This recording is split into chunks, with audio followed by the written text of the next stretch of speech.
এয়া ব্যৱস্থাটোৰ প্ৰতি থকা ভয়, বিশ্বাসহীনতা নে পলায়নবাদ?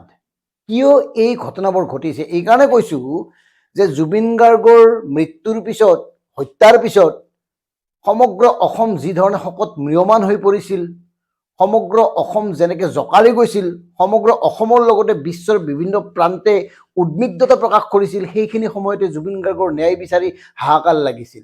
আৰু আজি কি হ'ল?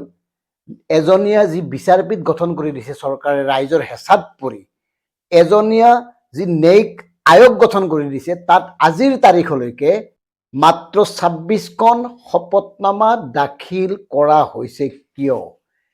কিয় ন্যায়িক আয়োগত মানুহে সহযোগ কৰা নাই, বা কিয় ন্যায়িক আয়োগত সহযোগ কৰিবলৈ মানুহে ইচ্ছা প্ৰকাশ কৰা নাই?